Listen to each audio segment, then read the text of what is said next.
Everyone, so as you guys know, I already took my Hesi test, and I just wanted to do a quick little summary about what I saw on the Hesi test.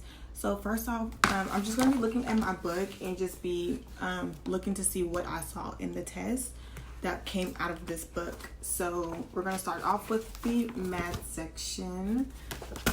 So for us, the math section, from what I remember, it wasn't that much basic things. So like adding, subtracting, it might have been like a couple questions, but it wasn't anything like, oh yeah, the whole test is just adding and subtracting, multiplying. It wasn't like that. I did see a lot of fractions. So when people say it's a lot of fractions, it's a lot of fractions. And something that I did take, like I didn't even think about or like go into depth about was word problems. Okay, yeah, like I was saying, it is a lot of fractions. They also have a lot of word problems. Like, it's literally crazy because I had about like 15 word problems, just like, what the heck? But yeah, it's a lot of word problems, a lot of fractions.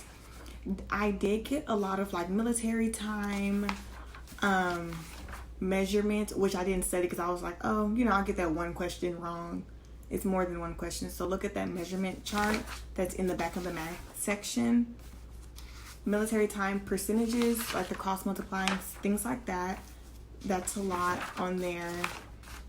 And then expressions, like solve for X or solve for Y. It's a lot of those. And this is what I'm talking about for as the chart. So definitely study the conversions because I didn't expect that to be on there. But yeah, first the math, that's what I saw. Okay, so the grammar is next. And this was what upset me about grammar. So that's this section. And as y'all see, I took a lot of notes. So I didn't take any of this. I was going crazy. So listen, when grammar popped up, I was like, oh yeah, I'm looking for nouns, common nouns, proper nouns, adjectives, all this type of stuff to be on here and to identify it in the sentences that they provide. No. They didn't ask. They asked about 2 of everything out of this book. They asked for which in this sentence, like what is a proper noun or something like this. And then they asked about an adjective. So they didn't even ask about like the independent clause or interjected. They didn't ask about anything but those 2 things. Like anything cliche, nothing. They asked about nothing about grammar. So with grammar, basically, okay, y'all, for grammar, I remember some of the questions. So I'm gonna like put it like a clip or whatever so y'all able to see. So I'm looking off of my laptop, what I remember.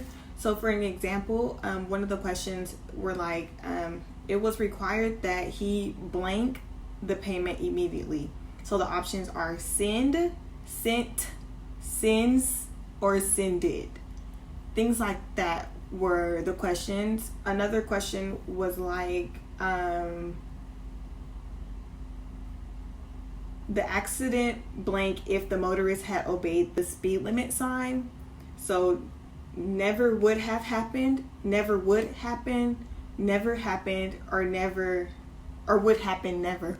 Like some of the stuff doesn't make sense, but I don't know. But yeah, it's just like the test. So for example, like I was telling you guys about the adverb. So a sentence was, in which sentence is the form fast used as an adverb? And then it would be like, the fast car drove over the bridge, the batter could not hit the fast pitch, the clock on the wall is 10 minutes fast, the cars on the overpass move fast. And you select which one. Like those are the kind of things that they were asking that I didn't expect. Some other things that they asked were and you just choose which one fits properly. So when you guys look on like Quizlet, do the sentences, like find the sentences like John Kennedy was a senator before he blank president in 1960. Was elected, had elected, or was elected. Things like that. Look for those kind of examples for the grammar because those are the ones that you're going to be asked. So not like what's an adverb, what's an adjective, like not like those kind of things, but like the sentences and putting them together and the word usage and things like that, because that's what they're going to ask. Okay, so next on to the anatomy. So basically the anatomy in the book is really good. It's exactly what you'll see on the test. So yeah, they'll definitely ask about like the different heart structures, the vessels, like the oxygen input, output, things like that, the different organs, and like the ball and socket, the joints basically, the different glands, the airways, about the brain, respiration, yeah, and just about the different cells and things like that. So literally, if you read your book, you'll be good on the anatomy part of it. And I definitely got makeup on my book. And just take notes, memorize the definitions. And now for the critical thinking, I got a 950 on that, which I was very happy about because it's out of 1,000. And literally, I just created a study guide, which was amazing. And it's just, what would you do? Like, what's the best answer and the best outcome of the situation that'll help the patient? And it's just like, it's literally your critical thinking skills.